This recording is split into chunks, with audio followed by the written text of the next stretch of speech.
you're wandering through the store, just trying to nourish your body, but instead, that addictive product starts pulling you in. You said, no, you never do it again, but you cannot resist.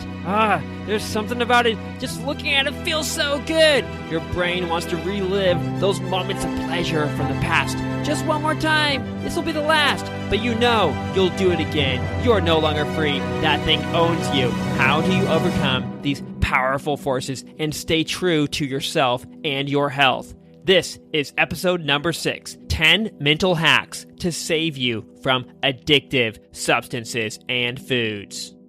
We go through so much of our waking life on autopilot. It's that fast, unconscious, automatic, System 1 kind of thinking popularized by Daniel Kahneman and also what Malcolm Gladwell calls blink. This is a super convenient feature of being a human. We can get a lot done without much effort or thinking. That saves up energy, attention, and willpower and allows us to save it for the moments and things that really matter. However, sometimes it bites us in the butt. You trust your instincts and automatic emotions as they feel just perfect in the moment, only later to find out that they once again led you down a dangerous and destructive path, a painful place you've been to before and never wanted to return to. This story is especially common when it comes to what we consume, whether it be food, drugs, alcohol, entertainment, or other addictive information or substances. I'm going to be focusing primarily on food and food-like substances and drugs here, but everything I talk about in this episode applies equally to anything in life. What I'm about to teach you is how to change your perception and thinking when you are shopping or about to buy something. Instead of haphazardly trying to resist and then ultimately failing and giving in to the dark gravitational force, causing you to buy and consume bad things, you can create a mental toolkit that protects you and keeps you on the correct path. Each of these 10 mental hacks, first of all, requires you to pause, slow down, and create a silent space between you and the potential item of purchase. If you don't stop and maybe even close your eyes and breathe for a few seconds, kind of like a mini meditation, it will be much more difficult to harness these mental powers that could otherwise save you. It is that rushed, animal-like, scrambling around faith in the dopamine instant pleasure fairy that is destroying you. So, step number 1, shut out all the noise, the automatically arising memories, thoughts, and emotions, and get yourself to a semi-neutral, safe space. Then you can start turning on each of these 10 perceptual filters, one by one, until you have the power to walk away. Sometimes all you'll need is one of these mental reframes, but at other times you might need to try firing many of them up simultaneously. How strong is the enemy? If it's a level 100 Charizard, you better deploy all of your shields and weapons all at once. Anyway, without further ado, here's magic trick number 1, vision. We ordinarily think of seeing as a purely passive phenomenon. Light enters our eyes and magic, we see the outside world. While it's obviously true that what's out there in the world affects what we see and that we are sort of seeing it out there, the actual things, perception is also influenced by what's inside our minds. Imagination is a necessary ingredient in human perception. As much as we'd like to be able to access pure reality, the things as they are in themselves, we are not built that way. Nor is probably any organism. For one, our brain and eyes, actually the eyes themselves are part of the brain, special quasi-external parts popping out. Anyway, our brain is built in with automatic limitations and filters. It's like we have augmented reality contact lenses built in, sewn into our eyes from birth, allowing us to experience, for example, only certain wavelengths of light and sound, and to package stimuli in specific human ways without a neural expansion pack provided by special drugs or technologies. We cannot really change the hardware. But what we can change is the other side of perception, the stuff we are projecting from the inside out onto the world, our imagination. Mental pictures are always floating through our heads, and without even thinking about it, we are constantly overlaying these images on top of the things that we see.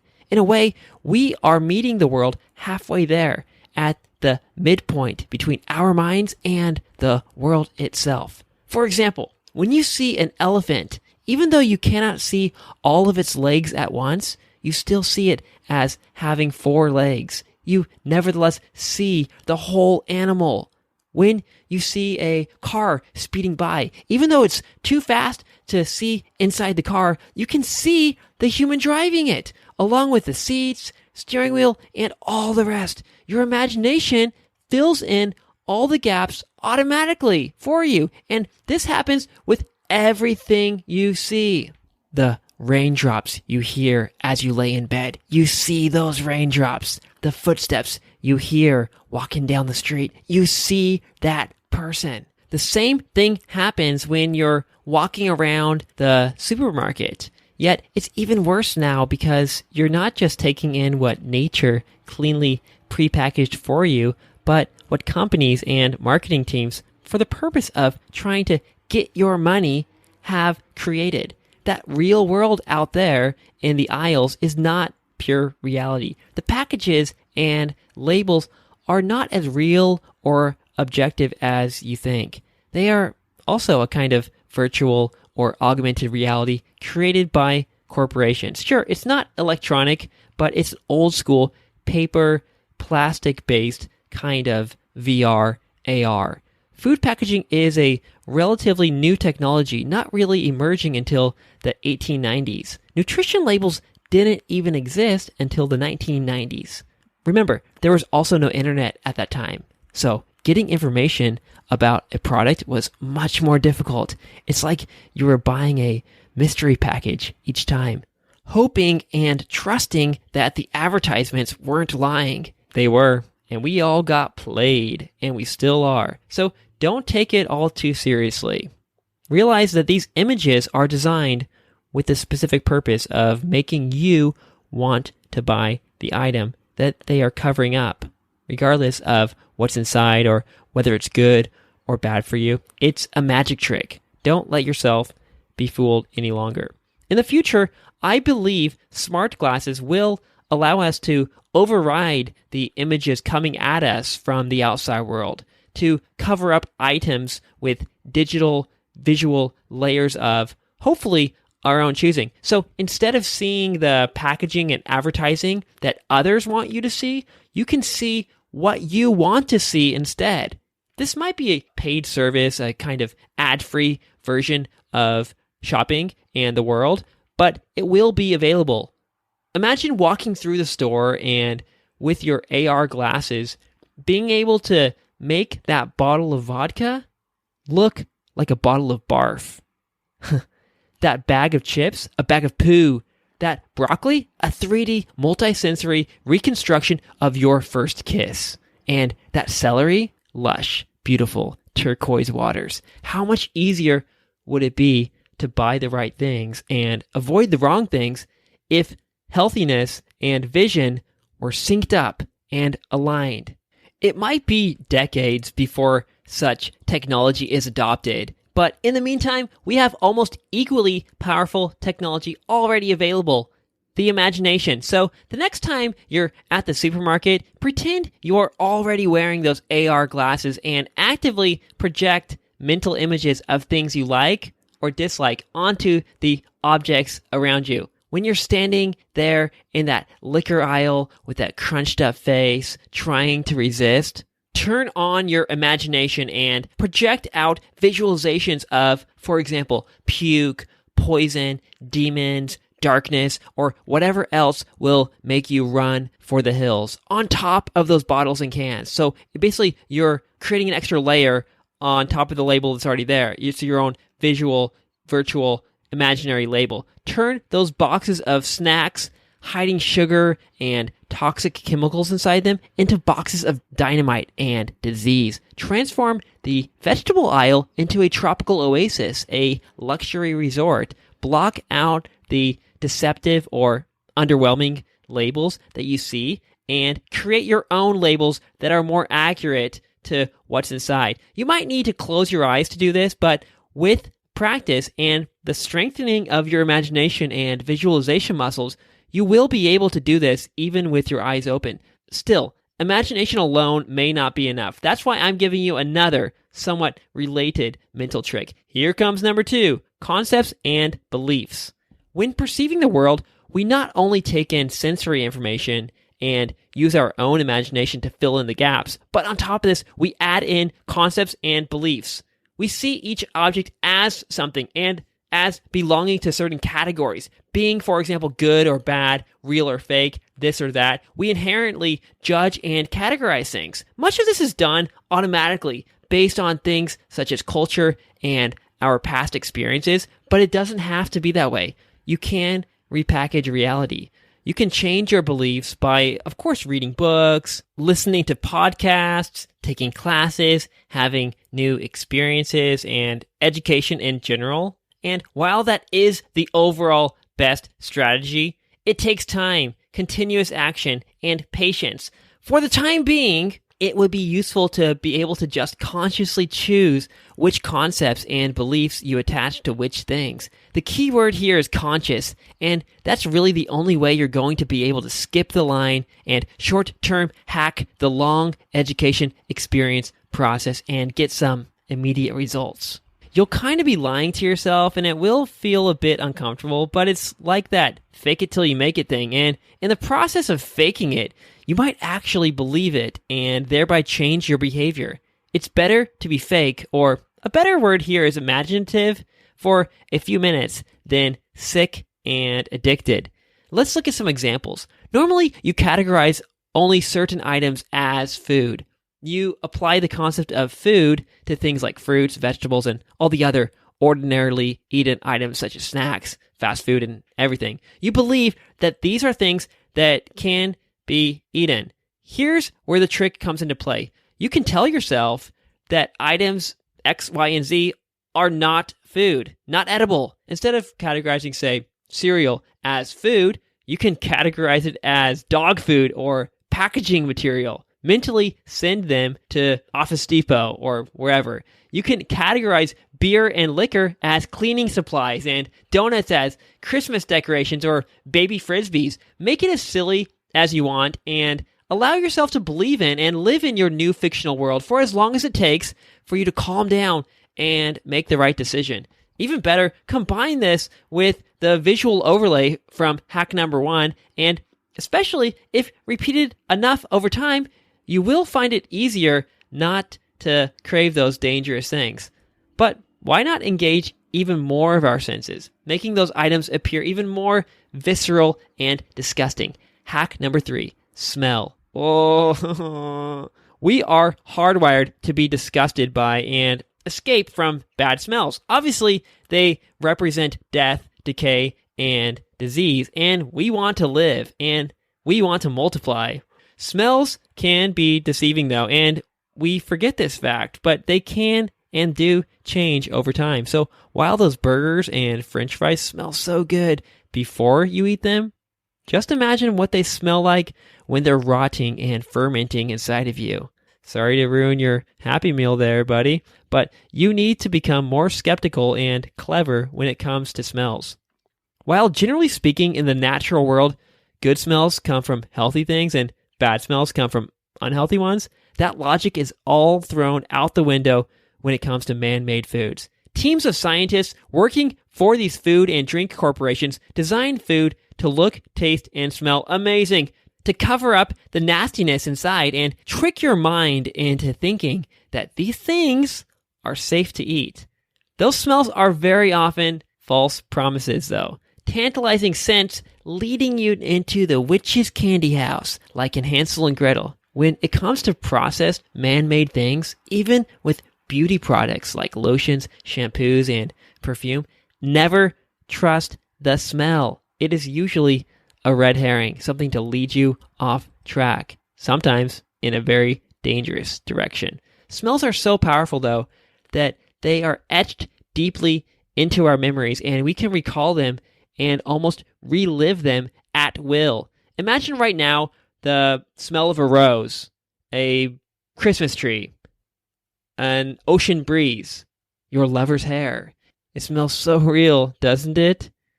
The thought alone fires up your neurochemicals and makes you want to do something. Now, imagine some bad smells. Poop, vomit, rotten fish, a dead body. Oh my God, how do those make you feel? What do you want to do? Definitely not eat anything. Not put anything in your mouth, right? While it's somewhat of a self-torture to put yourself through this painful exercise that I'm about to explain, it can be used as a last-ditch emergency effort to help you resist buying and consuming the wrong items. There will certainly also be augmented olfactory devices in the future, allowing us to actually experience artificial smells. But for now, you're going to have to rely on the trusty old friend, your old best friend, Mr. Imagination. Deploy it throughout each store. Imagine that you're wearing that special nose piece from the future and launch these mental gas attacks onto whatever foods or whatever you're trying to avoid, and sprinkle your favorite smells onto the foods you know you should be eating more of. There is a secret science laboratory hidden inside your head, 100 times more powerful than the ones existing in those corporations. If they are going to attack and try to deceive you with their made-up smells, you can play that game too, in a positive way, on yourself. It's unfortunate we have to resort to such childish tactics, but that's the world we're living in. This ties directly into mental hack number 4, taste. And since this one is also quite related, I'm going to keep this point somewhat short. It's basically the same hack as number 3, but with an added twist.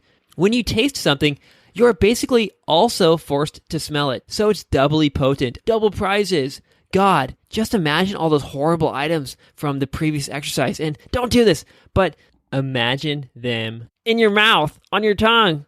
You did it, didn't you? Oh, you nasty freak. Oh God, that's sick, man. What are you doing?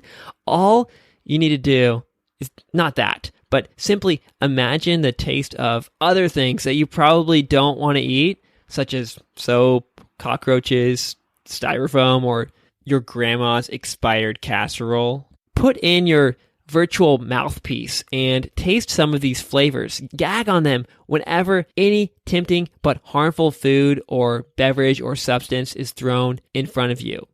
If you're human and not a dump truck, not a freaking dumpster, you're not gonna want to put it in your mouth after that. Hack number 5, memory. We have both happy and painful memories. Experiences that felt good and others that felt very bad. And since we're eating every day and all day in some countries, United States, we have so many memories tied up and associated with food. Early memories tend to be especially powerful. So too are the ones from especially emotional or traumatizing experiences or periods of our life. When I was a kid, I used to love those sour cream and onion potato chips. That is, until one day I wolfed down a whole family-sized bag of them and then barfed it all up. I couldn't eat them again for another at least 20 years. When I taste beer, I am teleported back to my 13-year-old self, huddled on the side of a house with my friends on the 4th of July. The smell and sound of fireworks in the background. Us boys bonded together through this forbidden, delightful new experience. It tasted horrible, but it felt so good. Intersplice this memory with memories of getting drunk in college, Korea, Japan, and basically every vacation in my life. And when I see those cans staring at me through those foggy glass refrigerators, it all comes rushing back like roaring rapids, and I want them. What I should be doing instead, if I've learned my lessons, is to forget about all that and load up my memory reel with all the painful and horrible experiences with alcohol, which is most of them. Barfing, experiencing pounding headaches, shitting my pants. Actually, that was my friend. And even worse, losing or breaking important things, people getting hurt, punched in the face, crying, and whatnot, and breaking rules that shouldn't be broken, playing with fire, Russian roulette with my future each time it touches my lips. And we've all felt this. We all know this. The fear, dread, and regret on the following days, sometimes weeks, not to mention the hangovers and loss of focus, freedom, and control. All that should have been enough of a wake-up call. That's what I should see when I look at those shelves of liquor. But no, those pleasant memories, however rare they might be, taste too good. The initial dopamine high comes frolicking back, teasing me, tantalizing me, telling me to trust it, to play with it, whispering to me in its seductive voice, "Come on, baby, just a little, just one more time. I ain't gonna hurt you. This time gonna be different. I'll stop when you say stop." No. Don't trust the dopamine. We each have our own set of memories, and they're always automatically running in our mental theater, shaping all of our perception as we look out at the world. We are memory machines, and there's nothing we can do about it, nothing we can do to completely turn it off. What you can do is consciously walk through your library of memories and try to press play on the ones that will help you and stop on the ones that keep dragging you down. Remember the good times, the ways you felt after eating real food, like vegetables, after drinking water, and saying no to the junk. How long did that feeling last? Days, perhaps? Maybe weeks? And did it ever mislead you? My guess is no. This also ties directly back to the previous episode about the trustworthiness of food. Stick with the foods that keep their promises and break up with the ones that keep lying to and deceiving you. Anyway, before buying something, remember to pause, sit still, and reflect on the wider reality. Do not get distracted by the memories that automatically show up like pop-up ads. Look wider at your entire catalog of memories and force yourself to look at the items more objectively with the complete set of data, not just the most attractive and convenient data points that come up and show themselves all the time. Slow down, maybe even close your eyes and listen to all of your memories, especially the ones you usually suppress or ignore. And don't just let the loud, flashy, outgoing ones steal the show. This is another reason to also maybe keep a diary. Remember, memory is a double-edged sword. Use it actively to your advantage, allowing it to guide and protect you, rather than passively letting it stab and destroy you. Okay, enough of this sword talk. On to mental hack number 6, time travel. This is a fun one. It'll also help reconnect you with the persons you once were and still are deep inside, and your future selves, the people you are about to become. This feels great because it reopens lines of communication and love between the various versions of you throughout time.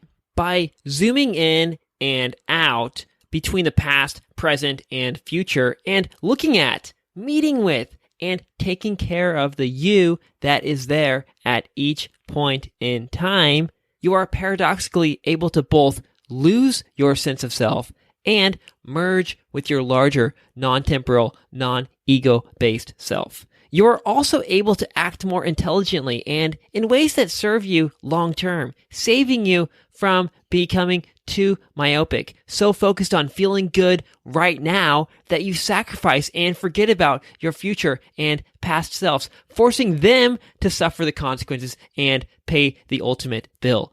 This exercise is comprised of a couple of different parts. First, remember your past. Specifically, resurrect an image of your childhood self. You can choose the age, or even better, flip through different ages, various moments in time, and repeat this exercise again and again until it starts working. Say hello to your inner child. Hug him, kiss him, tell him you love him, and listen to whatever he has to say.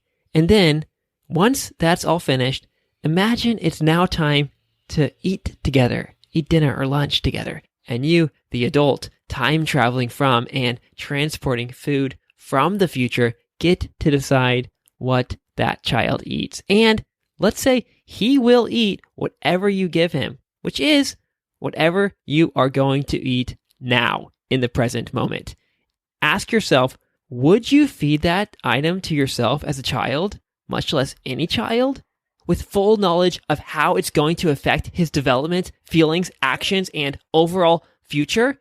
You might think twice. She is just a child trying to survive and be happy. You are an adult, and you should want to do what's best for her, best for you.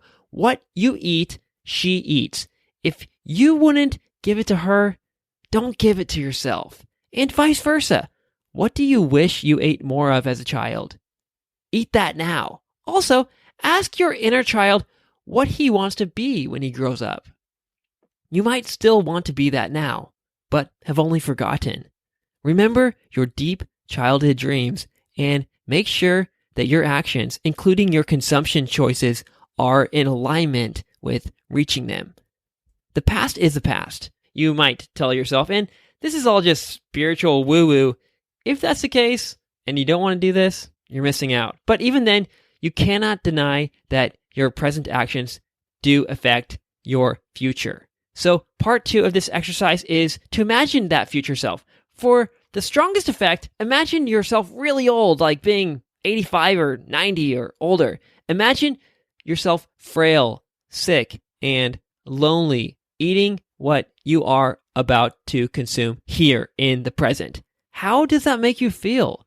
Does it make you scream out and cry, "No, don't eat it, don't eat it. That's not good for you, it's gonna kill you"? Or does it make you smile and say, "Yes, eat that, and you are going to get better. You are going to be okay"? Imagine that nourishment, rebuilding that weak, sad person into a strong, healthy, vibrant, happy human being who doesn't even look old. Flip between that and another version of your older self. A man, a woman, sitting in a dark room, alone, sad, TV flickering in the background, junk food in his trembling hands, eating his last bite, dying. Dead. You are dead. You could have saved him. You can save him now. It's not too late. And also, meet with the person you could have been. Why weren't you able to become that person? What stopped you? And specifically, is this action you're about to engage in, this addictive thing you're thinking about consuming, going to get you there? Or is it forfeiting even that possibility? Is it even possible to have both the you that you were truly meant to be and this nasty little substance? Make a choice now. You or it. Only one of you can really survive. Sit down and imagine eating together as a family. All of these various versions of you together from different times and possible worlds. But instead of it being your real brothers and sisters and parents at the table with you, it is you, the different yous. Before buying that item and putting it in your mouth, remember all of these different people you're feeding. And by eating it now, you are feeding that entire family. Actually, let's also invite your actual family members and loved ones to that table. I really wish I could have helped guide my dying mother in what she ate in her younger years and in her dying years. Even in the hospital bed, they were still feeding her bread, orange juice, and other sugar, chemical-laced, toxic foods, and the cancer kept spreading. And now she's dead. I'm not saying that the food killed her, but I am saying that what she was eating then and throughout her life, at various stages of her existence, did have an effect. Of course, there are many other huge factors, but food, man, it is what we are building our bodies and brains with. Then you add in all the other revenue-producing, killer products that we toss in our mouth or rub on our skin, and it's like a tornado, a disaster. Eat not just for the present you in the present moment, which is only like 0.00001% of your life, but also for the past and the future you, which is where 99.999% of you exist. And if you still got more love to give, eat now, using your body as a vessel to feed all the people in the world that you love. And a fun little not so secret bonus, you can use these time travel exercises not only for decisions and actions regarding food, but everything you do today in your life. Zoom in, zoom out, and travel to both nearby and distant times. Each and every one of your actions ripples through time like light traveling across the universe. Okay, wow, that was pretty powerful. Let's pause for a second or two and let it soak in. Man, do we even need any more hacks after this? Isn't this enough?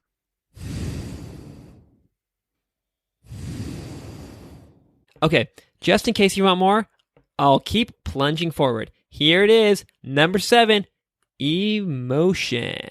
We have both positive and negative emotions, of course. They usually arise without our permission, taking grip over us and controlling our behavior. But if you slow down, take a deep breath, and pause, you can grab the steering wheel of your emotional cockpit. Now, consciously, forcibly conjure up positive emotions like happiness, joy, calmness, and awe, and feel those feelings when you're looking at foods that you know are good for you. Associate good with good. That'll help you want to eat those foods even more. And harness negative emotions to attack and dismantle the foods and items that you don't want in your life. When you see that addictive food or substance sitting there taunting you, or you're driving by and you see that delicious restaurant that has caused you so much pain, unleash these negative emotions onto them like magical spells from your wand. Transform the beautiful looking princess back into the evil witch that she truly is.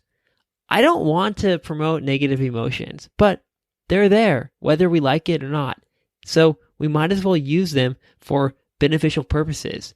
Let's look at some of these emotions: fear, anger, sadness, disgust, and jealousy, one by one, and how we can use them to overcome addiction. First, what do you fear? Death, disease, imprisonment, loss in the form of health, relationships, money, or freedom? Being stuck forever in your current situation, your current lousy job, or worse? What do you fear the most? Feel that fear, imagine it, and let it wash over you. Don't fight it. And then create a vivid story, the more realistic the better, about how consuming this item will lead to your greatest fears coming true.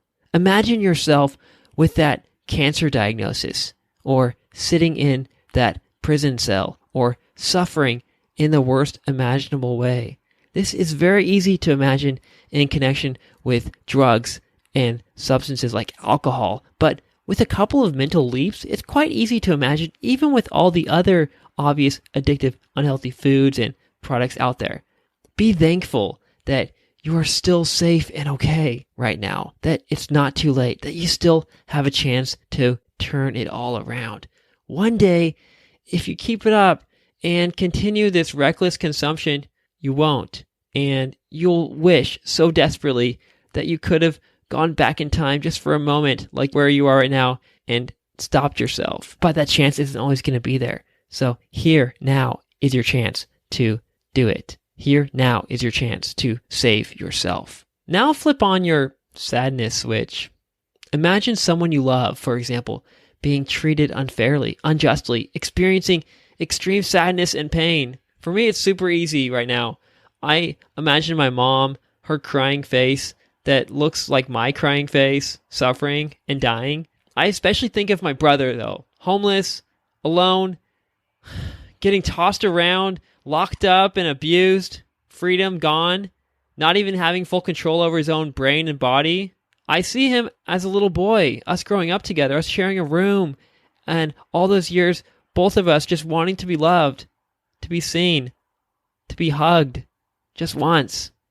He's not asking for that much, but the world is not making it easy on him. He drew some unlucky cards. It makes me cry. When I wrote this in the first place, when I came up with this outline, I was crying.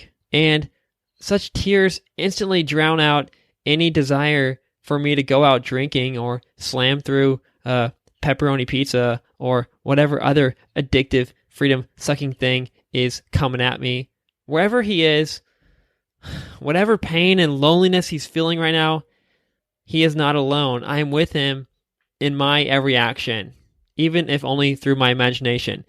The sadness I feel when thinking about his story and so many other unfortunate people, including to some degree myself at various times in my life, gives me enough power to say, no, I am not going to let this little thing, this supposed food or drug or whatever, ruin my life, ruin my future. You gotta protect your brain before it's too late. I wish I could lift the rainy clouds, the sadnesses and traumas from above and inside everyone's heads, but at least I can try to do that for myself. And through this podcast, and I am listening to reality for other ideas, I am trying to help others too. But I'm just one little guy, and so are you. Disgust and anger.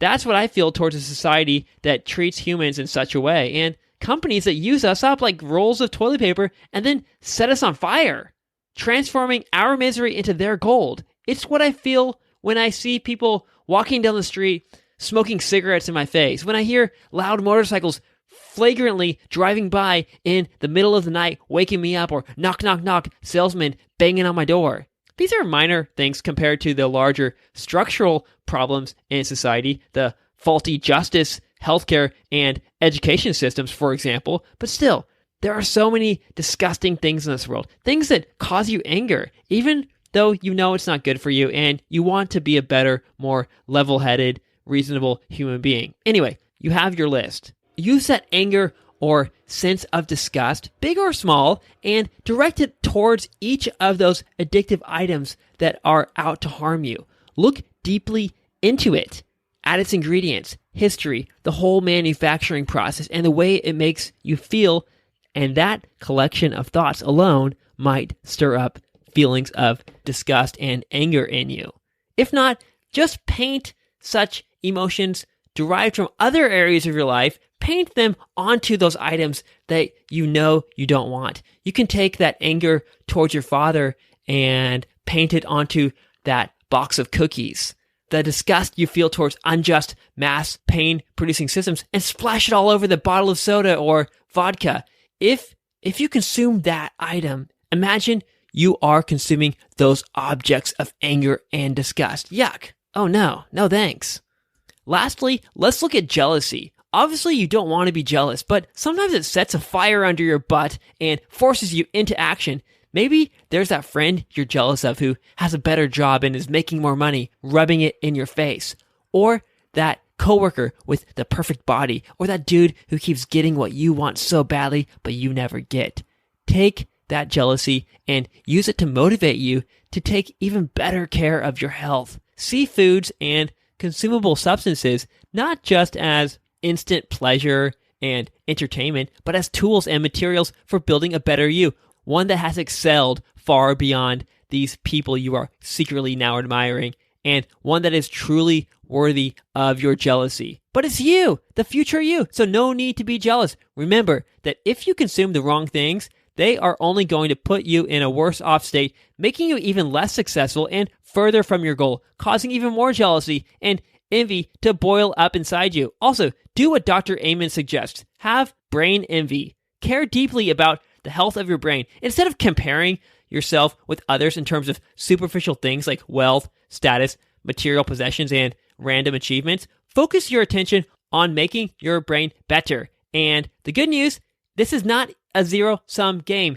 We can all win, and we must if we are to save this society from falling apart, if we are to fix its various structural problems that helped cause all this sickness and pain in the first place.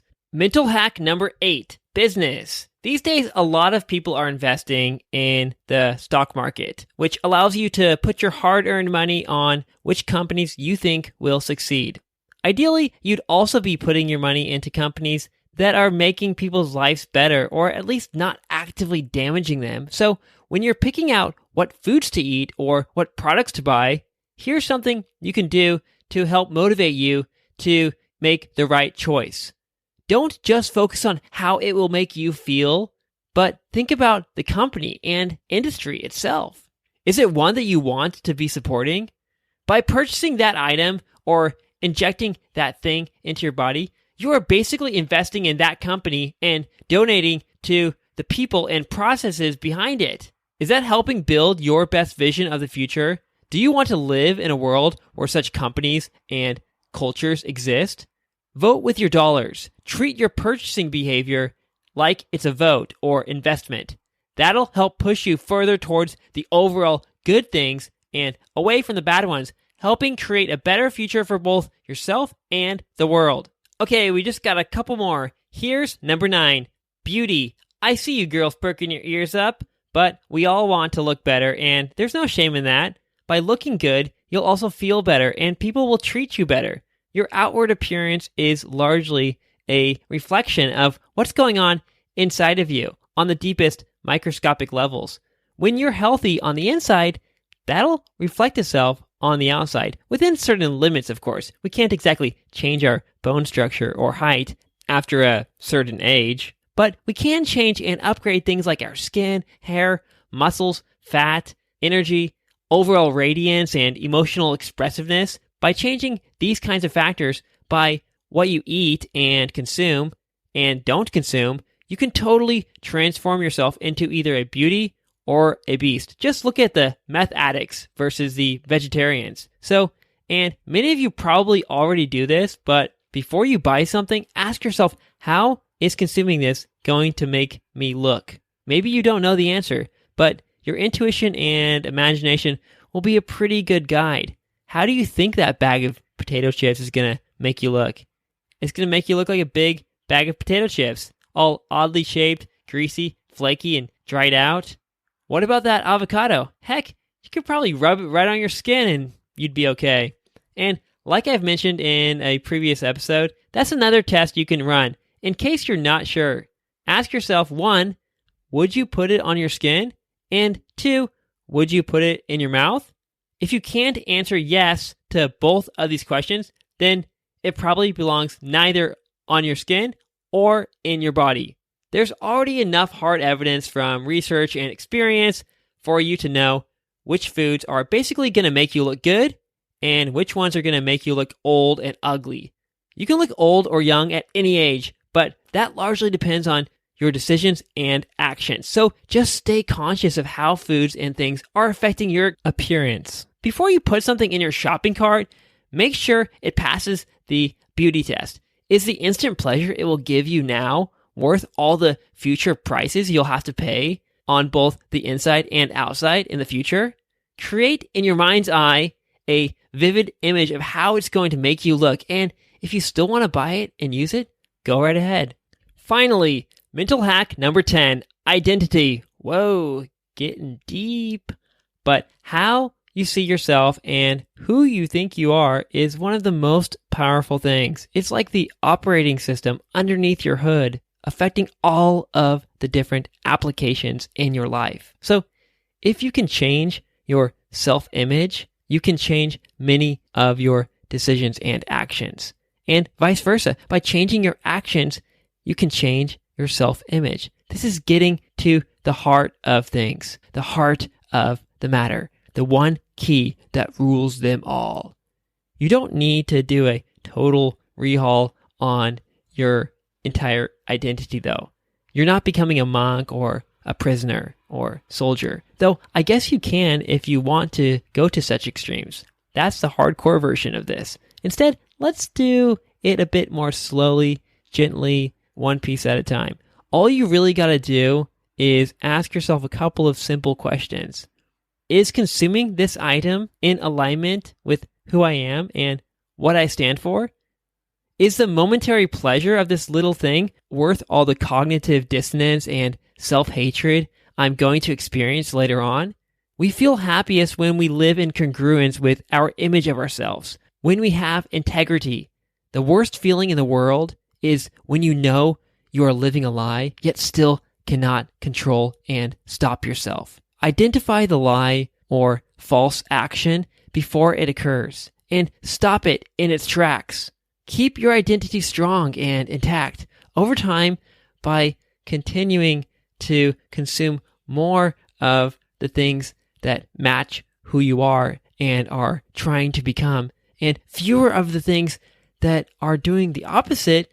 The reality will slowly unfold and you will gradually start becoming the truest version of yourself. You can also work this angle from the inside out.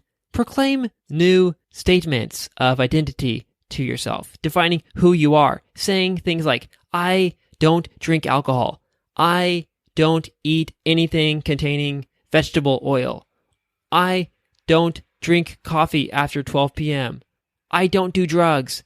I instead eat vegetables every day. I drink 2 liters of water every day.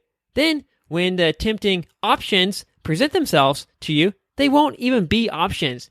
Saying no will be automatic and easy, just as will be saying yes to the right things. Just as a Muslim wouldn't eat pork and a nun wouldn't be tempted to have sex, you won't consume it. It's not who you are. It's against your identity, against your beliefs. You are someone who does this, not that. Another thing you can try to do, and this is more difficult but even bigger and more important, is drop and dissolve your individual ego altogether. Re-identify yourself with not just this person in this particular body, but as something larger. How large? Well, that's up to you. It's your identity. Maybe you can start identifying as being one with your family or community, thereby letting your actions be guided by what will best serve all of you as a whole. Or you can see yourself as part of nature itself, as being one with all of reality. Then, when, for example, a food is killing the planet and various animals and living organisms on it, that would not just be destroying your home, but actually destroying you. You are that dying cow. You are that river run dry. You are an ecological disaster. Also, a funny thing happens when you dissolve your ego boundaries, your identity. When you do that, all of the psychological possessions, such as addiction and trauma attached to the ego, often dissolve and disappear along with it, essentially curing you. This is a deal. You're going to have to change regardless. Either you find a way now to start gently analyzing and dismantling and rebuilding your identity, making it less ego-driven, less narcissistic, less about you, because that you doesn't even really exist. It's all in your mind, all in your head. And that's why you're suffering, because you're holding on to that illusionary self. Or one day, maybe suddenly, reality will force you to wake up. Outside forces will rip away your identity, your precious identity from you, stripping you of your psychological and maybe also material possessions. It's going to happen to all of us, even if it's not until we're on our deathbeds. But better to do it now in the slow, somewhat pleasant way on your own terms than in the forced, painful way coming from the outside.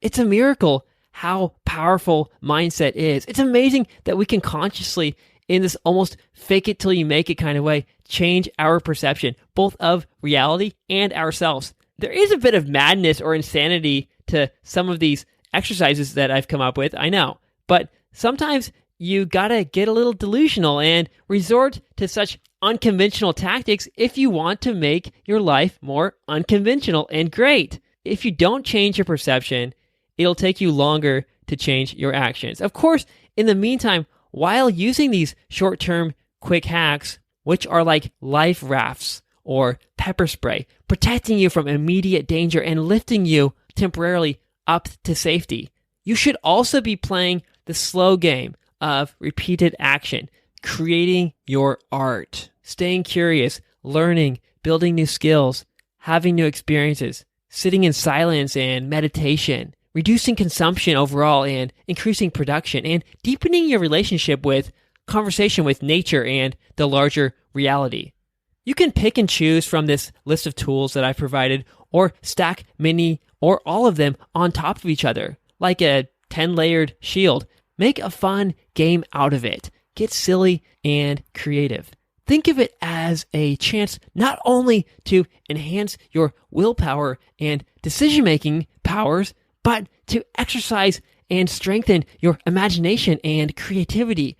Play make-believe like you did when you were a child, but this time you'll be slaying nutritional, biochemical dragons and monsters. The rationality and logic of adulthood, while powerful, is exponentially more powerful when teamed up with the imagination of your inner child. That might be the missing ingredient and why you're still addicted.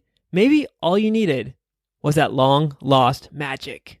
Thank you for listening. This is my longest episode yet, so if you stuck through the whole thing, way to go. And most importantly, you really are doing a good thing for yourself, listening to podcasts and trying to get better. I hope that you can get control over this thing in your life and that your life gets better and better. And I want to hear your story. Please talk to me. Please ask me any questions if you have any. Find me on LinkedIn or wherever. You got my name. You can find me if you need me. I love you and see you soon.